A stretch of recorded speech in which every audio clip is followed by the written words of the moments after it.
Mike, it's Worcester Warriors at Richmond Athletic Ground on Saturday. It's a game that everyone must be really looking forward to. Yeah, it is. I mean, it's going to be a fantastic atmosphere and a great day, you know, just before Christmas. And hopefully it'll be a dry, crisp day to allow both teams to play. But I think it's going to be an exciting event and one the boys have been looking forward to now for a number of weeks.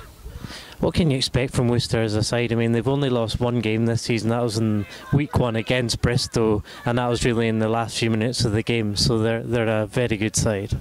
Yeah, I mean, they're an immensely talented team. I mean, incredibly physical, and they've got power and they've got pace. They've got backs that can play. They've an array of international players in their squad.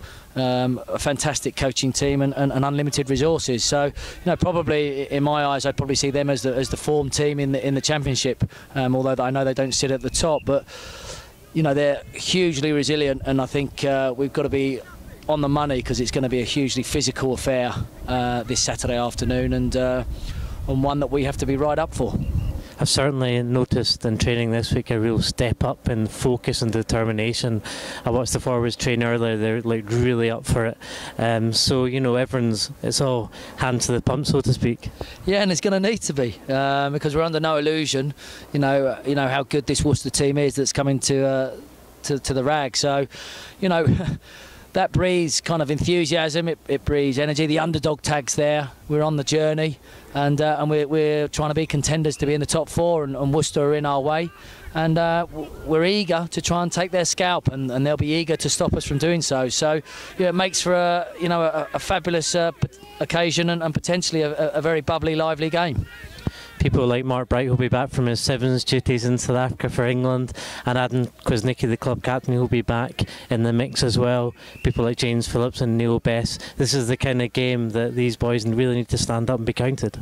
It is, and you know, they've got the experience, the power and the pace in order to do that. You know, hopefully we'll have Chevy Pennycook back into the mix as well. Got the likes of Harry Sloane joining us from Harlequins, who'll be keen to make a mark and show the Harlequins boys back at the stoop what they're missing. So, you know, training numbers are swelling, which is always good. We've had a terrible injury issue these last couple of months, but the boys have held together and been resilient and have stuck to task. And you know, hopefully we'll start to see the benefit of that. We've still not got everybody back, but you know, that's the nature of any rugby club. So we're just fortunate to have these boys back, like Phillips and Bright, Kwasnicki, Chevy Pennycook, Harry Sloane, Miles Mantella, Matty Williams will be back on the park hopefully this weekend, which we'll need. We'll need all the tools in the box, and they're going to need to be razor sharp if we're going to try and compete and contend with this Worcester team. It won't necessarily define our season, but it's a case of if we got the win this weekend, it would maybe set out a marker to the other teams in the league, certainly the ones that are competing for a top 4 finish. Yeah, certainly it would, and you know, we can't get ahead of ourselves. Whether, you know, if we lose it's not the end of the world either. But that's not what the plan is. Our plan is to go head on and compete and try and take the Worcester scalp, and you know, that will breathe confidence. And with confidence, then you know, comes ability and the calmness to play. And you know, the boys have worked so hard to get themselves into position they're in at the moment, and we need to try and kick on and improve as players, stay focused, maintain that work ethic, that desire, that grittiness that we've brought to the forefront these last couple of months, and kick on into the new year. Can we expect tries this weekend?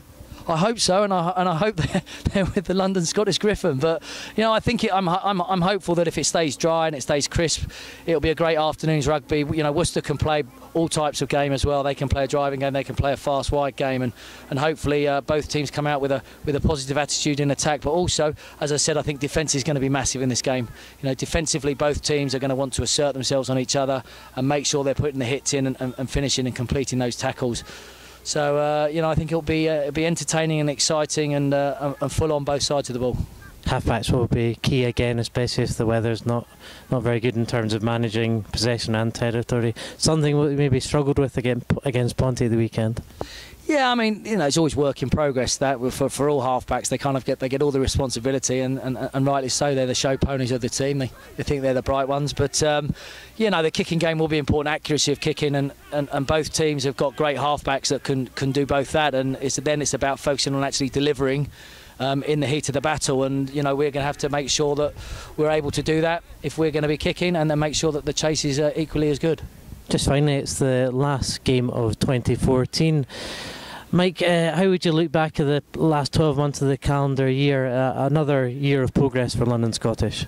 Yeah, I think London Scottish can look back with pride. This last calendar year has been fantastic, where London Scottish now is recognised as a top 4 contending club in the Championship, which it is an incredible journey as we talk about, and it's credit again to the ambition of the board and the drive and the enthusiasm that they have for this club to succeed, and also credit to the work ethic and the hard work that everybody on the ground puts in, be that the squad, the coaches, the commercial department, all the employees at London Scottish, who are all pulling in the same direction, trying to create a family in order that this club can be successful. But the biggest thanks has to go to the sponsors and the supporters as well. Without them, this club wouldn't be able to kick on and move forward.